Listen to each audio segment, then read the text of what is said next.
first speaker today is Dr. Mary Burrows. She comes to us from Montana State University from the Plant Sciences and Plant Pathology Department. Her list of publications is longer than my arm, and my arm is longer than most, so we're thrilled to have her here. We're excited to hear what she has to say, and today she'll be discussing wheat streak mosaic. Dr. Mary Burrows.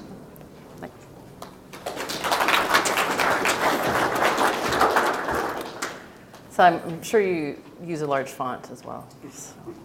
So I just want to get a thanks for inviting me here today. I really like coming over to Canada at least once or twice a year, and unfortunately all the pathologists are in Winnipeg right now, but I stopped by Lethbridge yesterday and touched base with Mike Harding, and then got to give a talk to the graduate students and postdocs there, so that was a lot of fun. I'd never been to Lethbridge before, and I hope to go again soon. I want to get an idea of how many people in the room grow or consult on wheat and barley. Okay, so did you guys have a problem with wheat streak this year? A little bit? Okay, I see quite a few nods. Okay, so I've been working on wheat streak since I started my position at Montana State 11 years ago, and one of the first meetings I went to was a meeting of all of the diagnostic labs in the United States, and we kind of had a little breakout group for Great Plains Diagnostic Network. And so that's a 9-state region from Montana to Texas. And as we went around the room, everybody raised their hand and said, oh, wheat streak was bad this year, wheat streak was bad this year. And I'm sitting there as a new assistant professor saying, oh, this might be an opportunity for me. So I'm going to talk today a little bit about the history of wheat streak, how to manage it, what causes it, and how the story has changed, at least in the United States. So wheat streak was discovered in Illinois in 1919. So I'm sure you're all getting ready for the 100th anniversary of the discovery of wheat streak, correct? My plan is to get some of those pool noodles and make little capsid proteins out of them and then have a little party. Okay. Wheat streak, of course, is a plant disease. So diseases are managed using the disease triangle. So in order to have a successful disease, you need a susceptible host, you need the pathogen, and you need a favorable environment. If you get rid of any one of those corners, you can eliminate the disease of the problem. So in our case, the pathogen is the wheat streak mosaic virus. The host is all cereal crops, and then a lot of different grassy weeds as well, and corn is actually susceptible. The environment is anything that favors that vector, which is the wheat curl mite. This is a picture of the virus, so when you're creating your pool noodles for your 100th anniversary party, you can copy this image. It's a very, very tiny little virion. So if you took a pencil and put it in a room bigger than this, and the room bigger than this was a plant cell, that virus would be that pencil. They're very, very tiny. It's transmitted by another tiny little thing, the wheat curl mite. And so the wheat curl mite is called the wheat curl mite because it feeds on wheat and it curls the leaves, and it is a mite. It looks like little specks of dust on a leaf. And a lot of times, I didn't want to bring them up here, but I have a little microscope that I can set up for presentations and show people the wheat curl mite, because it really does take a hand lens or a microscope to see them. My graduate students can see them, but my eyes aren't quite as good as they used to be. It transmits 3 different viruses, so we're going to talk a little bit more about that. The main one you're familiar with is wheat streak mosaic virus. There are 2 more. One is triticum mosaic virus, which was discovered in 2006 in wheat streak resistant wheat lands in Kansas. And the other one is high plains virus, which was discovered in corn in 1993, and it also infects wheat and barley. And the significance of this is that when you have joint infections of wheat streak or any of these other viruses, you have increased symptom severity and yield loss. The mite is protected. Like I said, it curls over, and I think in that image you can kind of see on the bottom the leaf is curling. They're protected in there, so you can't just spray an insecticide to kill them. Plus they're mites, they're not susceptible to a lot of the insecticides that we use for aphids or thrips. They reproduce extremely rapidly. They cause very limited damage on their own, basically just some dehydration of the leaf. And there are no known chemical controls. Carbofuran and aldicarb were reasonably effective on the mite, but they've been delisted by the EPA in the US. I already talked about this actually. The triticum was identified in 2006, and High Plains, which has been renamed wheat mosaic virus because taxonomists really like to mess with the pathologists, was identified in 1993. All of these diseases are facilitated by the green bridge, which is the presence of green plant material between the harvesting of one crop and the planting of the next. So that green bridge normally consists of wheat or barley that either was put on the ground during harvest or during a hail event. Our most severe epidemics are usually associated with widespread hail because you get that grain knocked out of the head and then you get water for the seed to germinate. So the mite then moves over to that green material carrying the virus with it. Other sources of the green bridge are often cheatgrass. That seems to be downy brome, Bromus tectorum, is probably the major secondary host in Montana other than the cereal crops. Very often you'll see a situation like this where upwind of this field was probably a volunteer situation, or they sprayed out their volunteer and all the mites moved to the emerging winter wheat. So you see those edge effects very, very commonly. But in 2014, 2015, we started seeing fields like this. This is Macomb County. This was associated with a hail event. This is spring wheat. And you can see, the grower said he could see it moving day by day, plants getting more and more symptomatic. And so this is now one of my texting buddies that I call him. You know, I do lots of digital diagnosis and occasionally I even get to meet him. But that was one of our first indications we were having a severe problem. So today I'm going to go over an overview of that regional survey I already mentioned, some of the contributing factors to the increased wheat streak epidemic we had in Montana in recent years, what factors into the epidemic risk and some of the tools we're developing to help growers predict their risk, and then quite a bit of data that we have about management of the disease.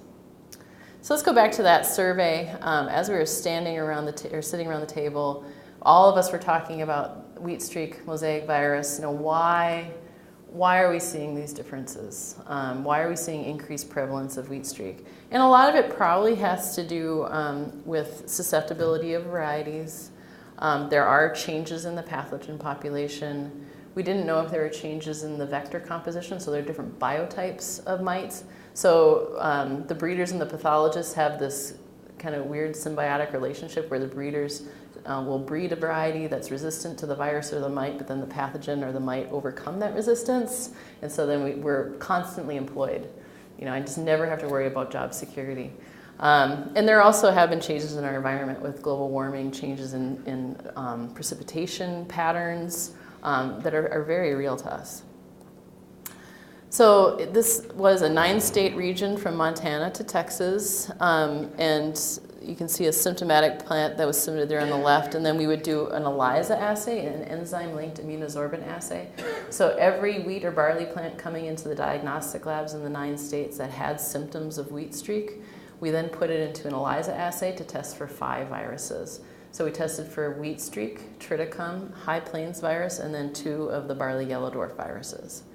We then would distribute this information to the state plant health directors and the state plant regulatory authorities. So these are departments of agriculture and then the federal USDA APHIS PPQ.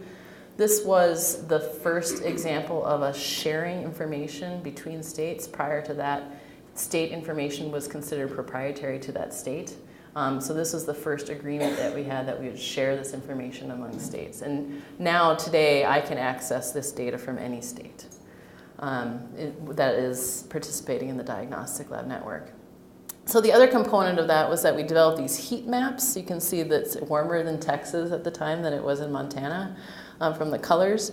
And then we tried to predict, based on the degree days, where the symptoms and where the disease would occur next. So we were trying to develop a tool for diagnosticians to predict when they would get samples into the diagnostic lab. And we came up with some answers there, but basically it comes down to when the wheat starts growing, we're going to start seeing symptoms, which we knew in the first place.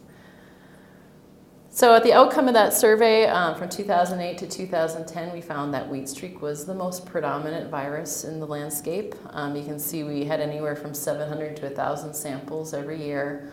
Wheat streak was anywhere from 28 to 47% of the samples. We found high plains virus somewhat frequently.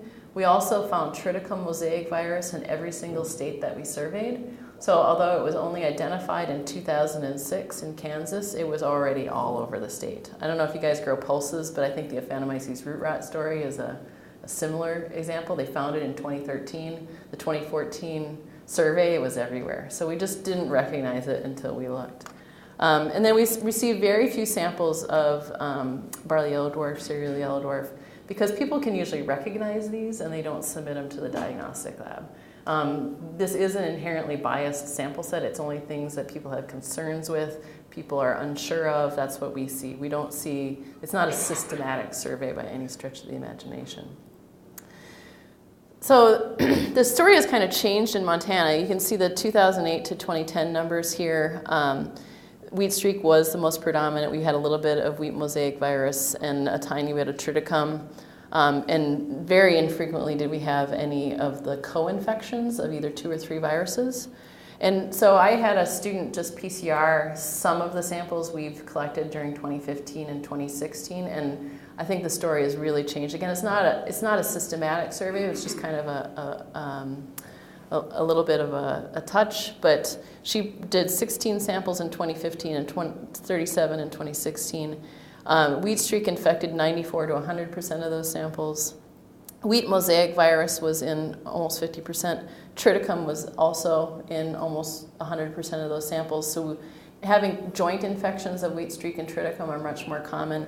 And in fact, 30 to 40% of those samples had all 3 viruses in the plant. So the situation has changed. From having barely any triticum in high plains, we have them very, very commonly now. And there are 2 or 3 viruses in every plant. So that's one reason we may have had this increase in epidemic.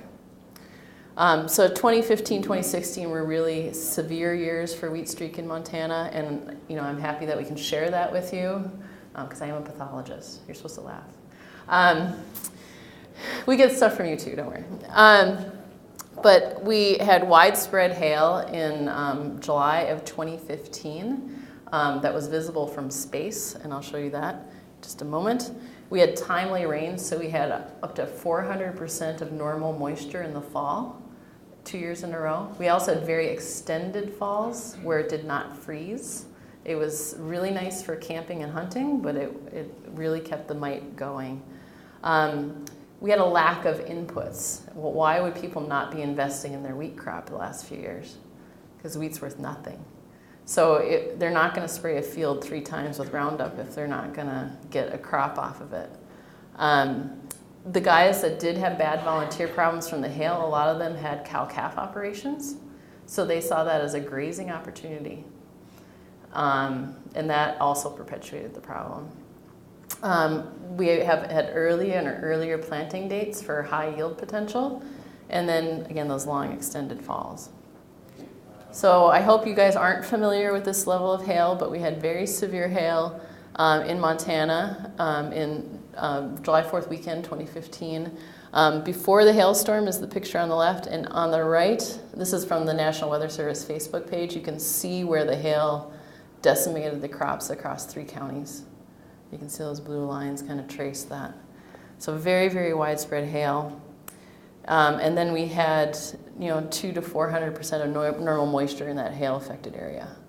So we had hail, 30 to 100 bushels on the ground, and lots and lots of water. There's no way you can round up that enough.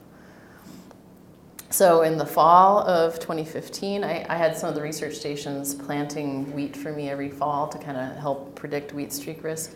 And by August 31st, we had very severe wheat streak in our spring wheat up in Havre in that circled area. This is 2016 was the first year I've ever done emergency field days, where they invited me up. And as we were driving, you can see that upper left picture, that had just been sprayed out. It probably was a wheat streak field. This is mid-May. So where are those mites going to be looking for? They're going to be looking for more green tissue. And if you see that picture on the right, that's spring wheat dying from wheat streak.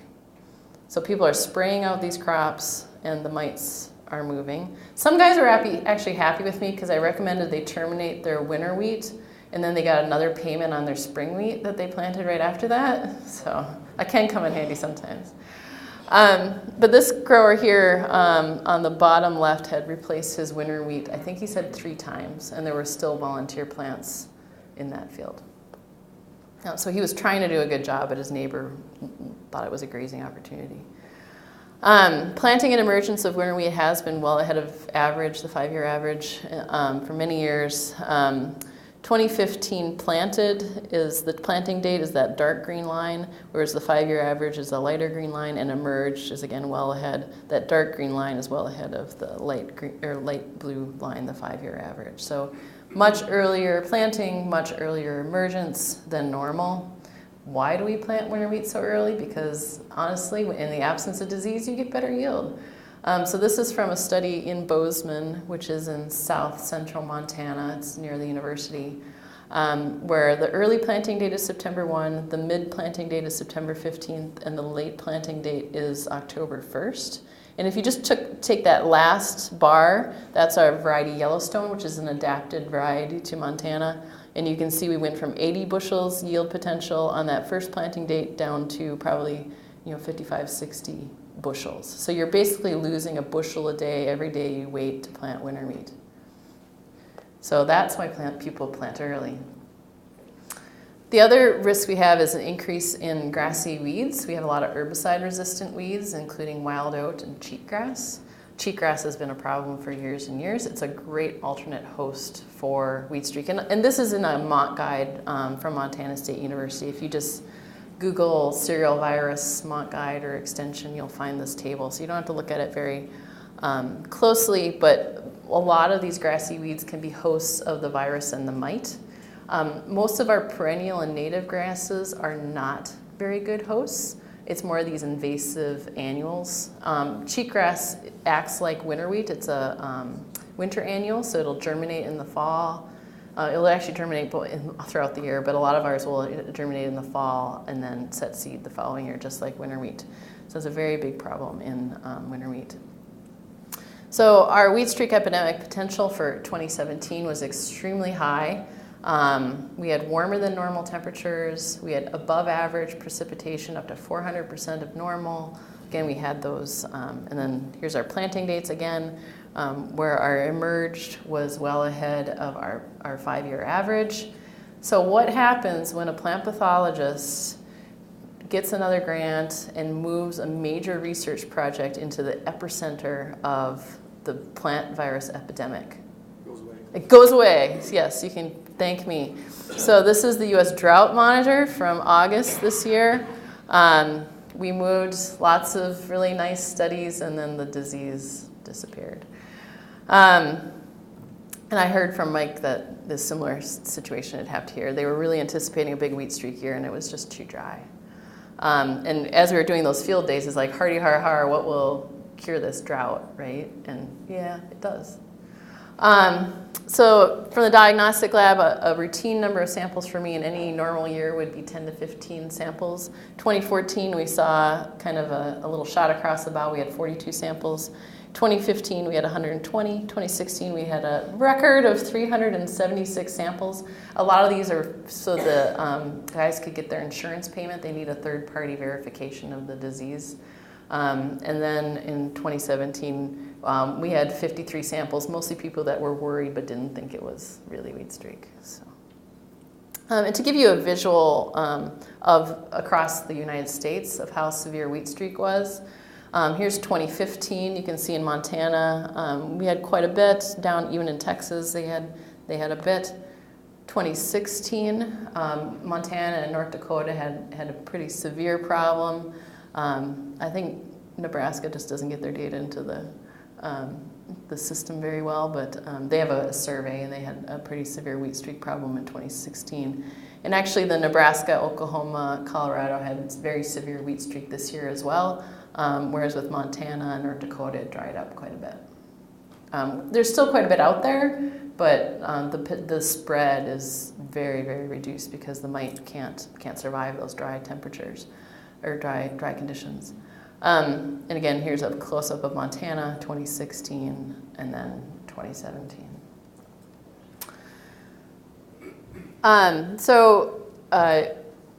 Very key to the spread of wheat streak is the wheat curl mite. So the wheat curl mite, again, is the vector of wheat streak, and it's very highly dependent on temperature and relative humidity for its survival and spread. So what we did was tried to monitor the wheat curl mite movement in the fields, and this is a fairly intensive thing, so it's just done in Bozeman, about 7 miles west of the university at a research farm. You can see in the upper right-hand corner that's our trap plants. So these are 4 seedlings of wheat, and then we bury a bucket in the ground and fill it with water, and then every week these plants are replaced. We then take the plants back to the greenhouse, we look for mites, and then we leave them for a couple weeks to see if they were infected with wheat streak. And the kind of data we get is the graph. You can see the time is August, September, and October, and then this is the probability of wheat curl mite infestation of those plants.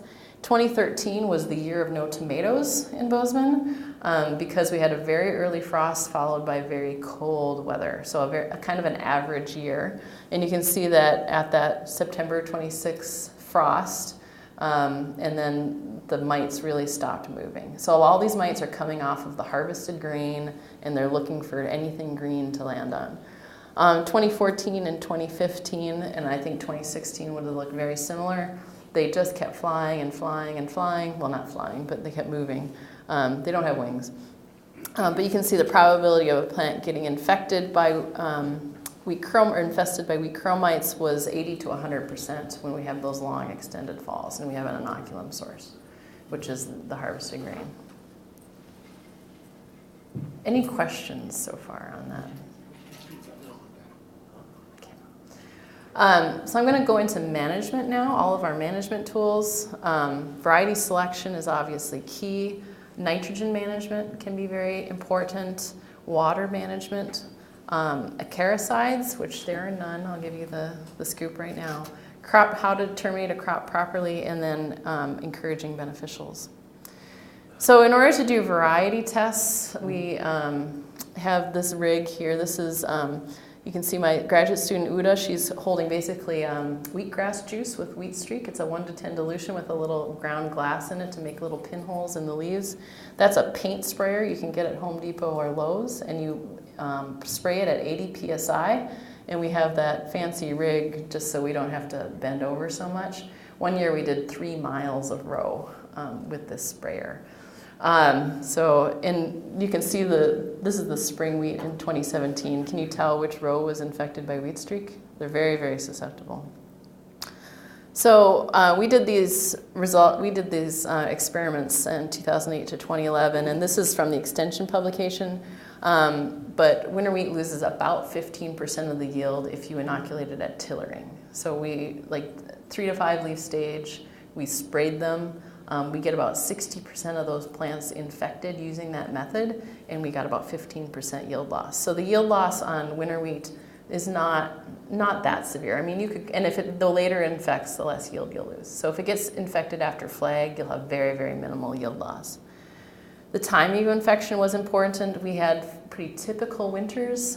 So basically we'd spray the plants and it would snow, which is not great when you're trying to get plants systemically infected with a virus. So what we found was that when we did a fall inoculation, which are those blue bars, that very few of the plants actually got infected versus a spring infection, we get 60% of the plants get infected. But if you talk to people in Nebraska, Texas, those fall infections are really the driving force for yield loss. If they get infected in the fall, they get much more severe losses. So our results were atypical. So we did this again for winter wheat, and I'll also present the spring wheat and barley results in a moment. But we did fall inoculation with wheat streak and spring inoculation with wheat streak, and these are the yields. And for a number of different varieties, which I've just, Mace is a resistant variety from Nebraska. We have the MTV 1681 actually has a wheat curl mite resistance gene in it from our breeder, and then the CO is another experimental line.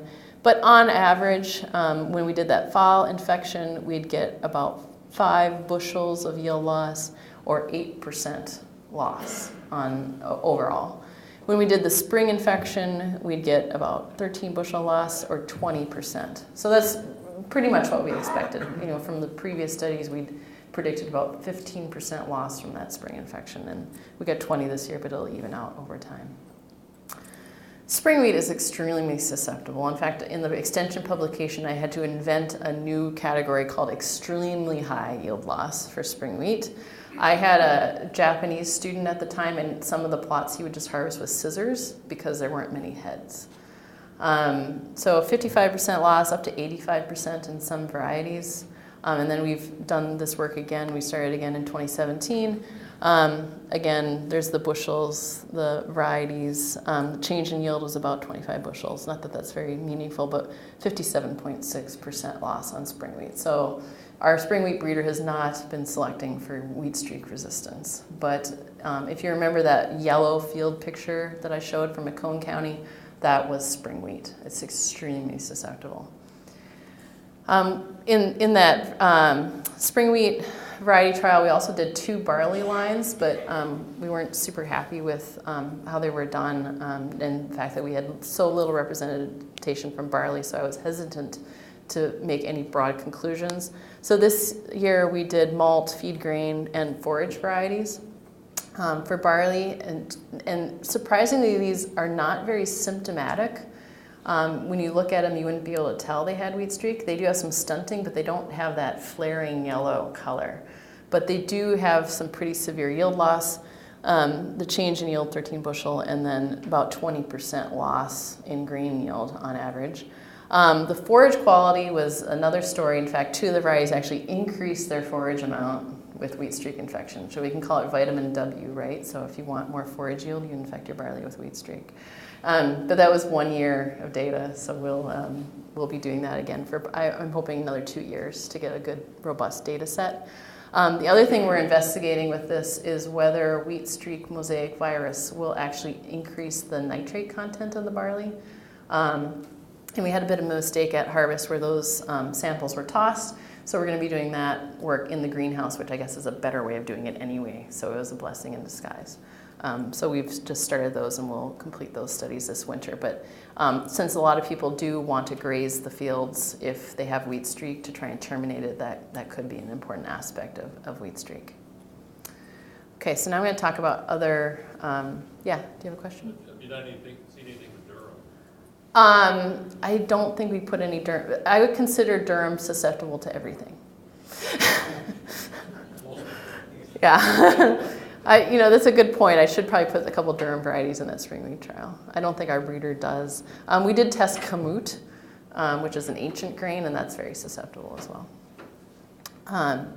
So what's the first thing you want to do when you see yellow wheat in the spring? Fertilize it, right? Okay, don't do that. This is some data from 2009-2010 where we had a nitrogen gradient on the x-axis from low to high, and then probability of wheat streak infection. And with more nitrogen, more food, the virus likes it. The mite actually reproduces faster on healthy plants. So this is one of those starve virus situations. So if you know you have wheat streak on the edge of the field, try to avoid fertilizing that part of the field at least. To try to prevent the spread. And then we've also done transmission experiments in the field. We just did this 1 year, but we had low and adequate nitrogen availability and then probability of spread, and the adequately fertilized fields had a much higher probability of spread of wheat streak. And we also analyzed that previous data set for whether or not it had virus and what its yield potential was. And the green lines are healthy, the yellow lines have a virus, and any additional nitrogen you add, the yield was taken away by the virus. So even if you fertilize, you're not going to get your money back if it's infected with wheat streak. I don't know how much irrigation you have up here, but there's a lot of concern about the Alaguala aquifer in Texas. So my colleague Charlie Rush has done a bit of work on precision irrigation, and they found that the root development of wheat streak infected plants is affected, so they don't want to water plants that are infected. Again, starve a virus. You don't want to put investments in something that's sick. I tell my master gardeners, don't feel sorry for that plant at the greenhouse and buy it so you can take it home and make it well, because it's going to infect all your other plants. This is kind of the same principle. So there's lots of articles that Charlie and his former graduate student, Justin Price, have done. The next thing I'm going to talk about, we've invested quite a bit of work in looking at insecticides and their possibility of managing wheat curl mite, because there is, you got a bug, you want to spray it, right?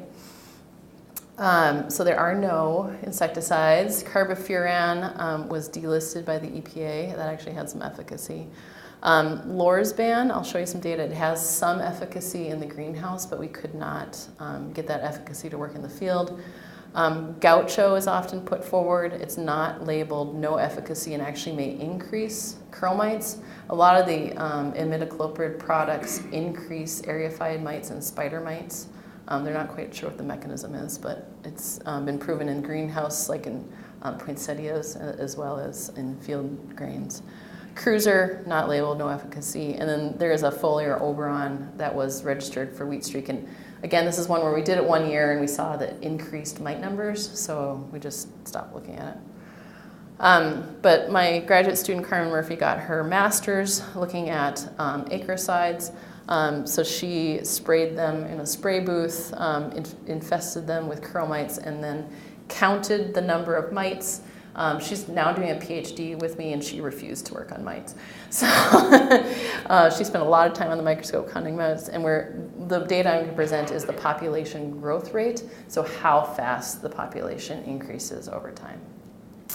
So clopyrifos is Lorsban. The control is on the bottom. The control of the mites increased. Lorsban and aldicarb is our control. We have 2 kitty litter pans in the plant growth center. Don't tell the EPA that we have them, but we use them as a control. And so clopyrifos performed as well as aldicarb. Warriors, Lambda cyhalothrin, did not reduce the population significantly compared to the control. You can see the other products there. We also tested any biological or oil or induced systemic resistance product that we could. Most of them did not perform very well. Neem actually fed the mites. And then this potassium salt and then neem plus azadirachtin did significantly decrease it. Maybe it wasn't, yeah, it was significant actually. We've since repeated that and did not find a consistent result. So the one thing that does seem to work is preventative applications of sulfur. In this trial, we applied them with all the other ones, which was post-infestation with the mites, which does not work, but preventative sulfur applications do work very effectively in the greenhouse. The other thing we did try was seed treatments, and nothing worked. So our hope was Lorsban. It's an organophosphate. It is labeled for wheat and barley. 1 application per season. I don't know that I'd recommend it because it reduced mite populations about 50%, which is it's not 100%, it's not even close to 100%. And the other problem with this is it's going to kill all your thrips. And thrips eat curl mites. So whenever I get a sample into the diagnostic lab and it has virus symptoms, and I'm like, well, I got to find some mites on here, and I look, and if I get really frustrated because I can't find them, usually there's a lot of thrips on there. Or thrips poop is how I really find them. So we did do this experiment in the field. We tested 10 treatments, 7 reps. And here's the control that's circled and the clopyrifos, and there's no difference. And there's no difference in any of the treatments in the field trial. So again, clopyrifos showed promise, but field conditions were inconclusive, and it'll kill your thrips. Any question on that before I turn to crop termination? Yeah? You were talking about nitrogen management. Are there any other, and you said preventative sulfur applications, are there any other nutrients that can help prevent it, or is there something going on with the virus that affects the plant system? Right. The question is, are there any other nutrients that we've looked at? And the answer is, I haven't looked at them, and neither have my colleagues, because nitrogen is the big driving force. So I have some notes about things that people told me, and I think basically they burned the crop with a fuller application of some sort of nutrient with their herbicide, and they actually may have reduced their, but I think it's just getting rid of the tissue more than anything else. So I just haven't had time to pursue that. Any other questions?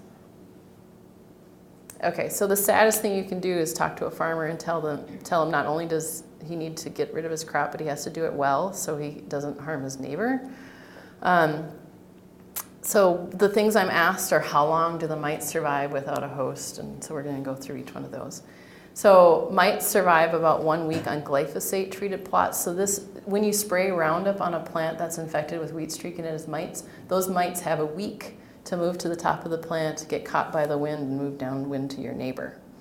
That's why I call this a community disease, because it needs everybody in the community working together. And luckily this year we had drought because the community thing wasn't working. 2015 was the first time I got calls about, can I sue my neighbor for doing this? Kansas had a really, really big problem with lawsuits related to wheat streak. And I like to tell the story that when I lived in New York, I would spray glyphosate on the weeds in my sidewalk, and by afternoon they'd be dead. In Montana, I'll spray glyphosate on the weeds, and it'll take 2 weeks, and they'll start turning yellow.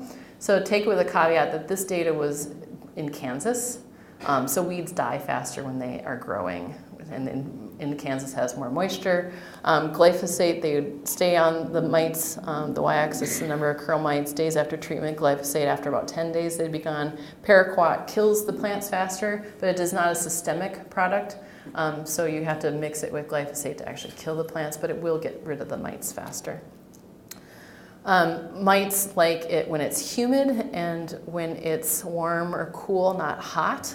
So this is data again from, this is actually from Nebraska, where temperature in degrees Celsius on the bottom axis and mite survival in hours on the y-axis. That black dots are the low relative humidity. So they survive many fewer hours when the relative humidity is low than when it's saturated. And this is a greenhouse situation, so it's like probably 95% humidity conditions. Where when it's cool, they'll survive up to 160 hours, and when it's 30 degrees Celsius, they'll survive maybe 40 hours, so like 2 days. So when you're thinking about spraying, if it's hot and dry, it's much less likely that they'll spread and survive downwind. I also get asked about swathing, and actually when we have a late infection or the infection has proceeded to the point where it's late in the season, I actually recommend tillage, which would be best, but that's not an option for many people. But if you can, swath it. If nothing else, it gets the tissue on the ground, so the mites can't get way up here and move. So if you can just do that. And I like to use this slide as I'm not as cruel to my students as Karen Garrett at Kansas State. So she would have the students clip off the plants and then parafilm them back on, and then count the number of mites over days. And if you just look at that top, days after treatment, 1, 2, 3, 5, 7. Stem cutting is their tillage, or sorry, the swathing. And you can see after about 3 to 5 days, they're gone. So probably a little better than glyphosate. No water, which is their drought treatment, and then their control. Drought did not work very well, and then the control. So I do get asked about grazing. Grazing is a great way to keep wheat streak going, especially if you're grazing cows. I've learned a lot about cow tongues as part of this, where I guess the cow tongues don't get close enough to the ground to terminate the plant. They don't get enough tissue. Whereas if you use sheep or goats, they can make the ground more brown and actually kill the plants.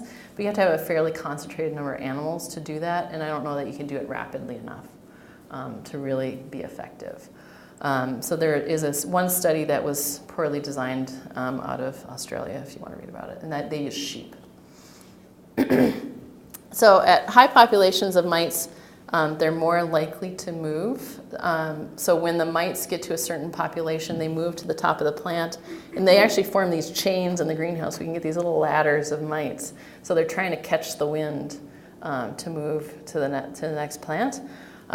So if you can keep them on stressed plants and keep the mite numbers low, that is often an option. So some guys that have winter wheat and they'd say, what do I do? It's just on the edge of the field. I'd say, well, just, don't put any more inputs on those plants. Like, keep them stressed, keep them low, but you'll still get a crop. And then be really careful about your green bridge in the fall. And so a lot of those guys did keep their crop, and they'd get 85 bushel. They'd be very happy with that answer, and they were fine. And most of those were in areas where there was not a lot of spring wheat, because spring wheat is super susceptible. And this is just a little figure from Nebraska where they just illustrated that the mites go with the wind. And then this is another little cartoon from them where the mite source is small, they won't move very far, but if they have a large mite source, they'll move quite a bit. They say that mites can move about 8 miles in the wind, but I don't know if you've ever tried to tag a mite. I haven't figured it out. It's just impossible to find that one mite 8 miles away. So it's just kind of a theory of how far they could go. Obviously, the farther they are away from the source, the less frequent they will be. So I got to brag about my beautiful study that didn't work in Havre. This is how we were trying to answer questions about, there have been a lot of changes in management practices. One of those is early planting date, which we know. There's large scale production, so it'll take guys 3 to 4 days just to seed their wheat. So then they can't be as responsive to weather events as we would like. And then no-till production has increased the amount of grassy weeds in volunteer wheat. There's poor control of those grassy weeds. We had increased seeding density without a lot of data. So probably 3 years ago, I started getting all these calls about lodged wheat, and then varieties that weren't working, solid stem varieties that weren't working against the sawfly, they had double the seeding rate. So if you have a real dense stand, you have a thinner straw, and then they fall down because they had such a big head because there was so much water. I'd never seen wheat so tall. So we've had a lot of people increasing their input on seeding rates, but then you have to increase your input on foliar fungicides as well. And I wasn't sure if it would pay, right? So there had been one study in Idaho out of BYU that I could find that was a poster. It was never published. And there's just really no peer-reviewed literature on these increased seeding rates and whether they'll pay. So I wanted to start looking at it. And then we also have had changes in the weather. So this beautiful design where we want to look at 3 planting dates, early, normal, and late, 2 seeding rates, normal, and then double. And then we have 4 varieties for each winter wheat and spring wheat. And those have varying responses to wheat stem sawfly and wheat chromite and wheat streak. So the interesting part of this trial is that we're looking at the sawfly as another pest that's involved in the wheat streak mosaic virus epidemiological story, because sawfly cuts heads near harvest, and so we're thinking that's a source of inoculum, a source of the green bridge. So we're having more grain on the ground due to sawfly, and is that influencing the wheat streak at all? So we put that in, and also will these changes in management practices change the foliar diseases and everything going into that. So the anticipated outcomes were that early planted winter wheat would have increased disease pressure, both from wheat streak, but also stripe rust and powdery mildew. And then late planted spring wheat would have increased wheat streak, because the later planted, the plants are much more small and susceptible. More dense seeding rate would have increased disease in sawfly because of the thinner stems. And then insecticides would cause more harm than good because they're killing the beneficials. So I had beautiful disease. I had wheat streak in our early planted winter wheat. I had really, really nice stripe rust, and then it snowed. And then the following year, I had the Dust Bowl 2017. So we got some pretty minimal results out of these trials.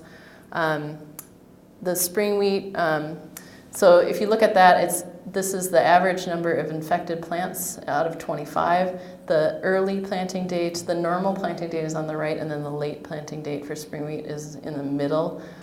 So she had some more wheat streak in the late planted spring wheat. A lot of this was coming from the winter wheat that was maturing in the plot next to it. Planting date had some effect, variety had no effect, and there was no relationship between seeding rate and wheat streak infection. Again, this is the gradient. We had a bit of wheat streak moving in from the winter wheat. This is the mite movement into these plots. So again, we're doing these monitoring plots. So she has the early, normal, and late planting date. So she had a bit moving in around the normal planting date and then nothing. It was really, really dry. And then a little bit later when they're coming off the winter wheat in mid to late June. And then there was no significant relationship between, I get that next. This is yield, early, normal, and late for spring wheat. Again, as we expect, the later seeded has less yield. And then there was no relationship between seeding rate and yield. So doubling our seeding rate did not increase our yield. But again, it was a drought year. So I'm not going to overinterpret this data. We'll be doing this again. We have actually 3 locations with many of these treatments in it. So then over the next couple of years, we'll be coming to a bit of a better story here. Other questions she's looking at is how do management practices influence insects. She's doing an insecticide trial with Lorsban, Warrior, and Tebufos, which is for wheat stem sawfly. It's a pretty nasty product. And then how does that affect the pests and the beneficials? How does crop rotation? I had this wild idea, like, well, maybe all these pulses, thrips are actually a pest on pea and lentil. So I'm wondering if there's any residual of that are there more thrips in winter wheat planted after pea or lentil? And then we're also looking at whether wheat streak is seed-borne or seed-transmitted. That's how we moved wheat streak to Australia from the Pacific Northwest in breeding lines. So we share international trade, gets the diseases around. Preliminary tests say that so far we do not have any seed transmission. And then does wheat streak affect nitrate levels in barley? And then we'll be doing those studies this winter. Big thanks to my crew. Carmen Murphy did the acreicide. She's on the left. Uda's doing the Haver, Big Sandy, and Amsterdam trials. Serrano Melva was an exchange student from Brazil, and luckily he's an entomologist, so he identified a bunch of insects and taught us how to identify insects. We have a number of county agents that help us a lot, and then my technician, Monica, is in the yellow shirt over there, and postdoc Tim is on the right. This is the field day I forget where I was, Geraldine or somewhere like that. And 70 guys show up in the middle of nowhere. It's a problem. The whole family came. This is the first year my technician had been working for me, and I got out of the truck and the guys mobbed me, right, because they know me. And my technician's like, do you need help? Do I need to get you away? I'm like, no, they're friendly. They just wanted me to look at their plants. So it was a really, really good use of time, really nice. And plus, I think I got a stale beer out of the back of the truck. It was great. We also have a number of other people that have participated in this project. Carla Thomas from UC Davis, Len Coop from Oregon State, and Neil McRoberts from Cal Davis, a former postdoc, Eric Weinhoff, former graduate student, Naranabot, a small army of undergraduates, and then Everett Owen, who's the cute guy in the middle there. So they like big chairs in the US. They like the big chairs here. So that's all I've got. Do I have time for questions? We have a little bit of time. Yeah, we've got time for a quick question. Okay, any quick questions? Otherwise, I'll be here through lunch, and then I might leave. Yeah? Are they asexual? How do they reproduce? When you get wind blowing them, do they need a male and a female? Right, so they're mostly, the wheat chromite are mostly asexual. The females don't need a male. They do occasionally produce males, and then the males leave sperm packets on the leaf, and the girl has to pick them up. One more question. Yeah. You talk about grazing, but what about baling the feed? Yeah, a lot of guys baled it, and the mites will die. It won't move on that. So, as long as it's brown, they're dead. Yeah. So when it comes to like pre-seed and stuff before you seed your winter cereals, like you were talking a little bit about Gramoxone, like if they worked with throwing a couple jugs of dipod or Gramoxone or whatever into your glyphosate just to make it burn a little. Right, I've gotten that question a lot, and yes, we've done that, and I have an ag alert on that where my weed scientist person did that with all the label restrictions, and so if you Google that, that information's in there. Otherwise, call Ed Davis. he did all that for me. And that in, like, when you're terminating a stand, like, is disking actually the best? Or? Yeah. Trying to get anything to get rid of the green. All right. Well, thank you very much.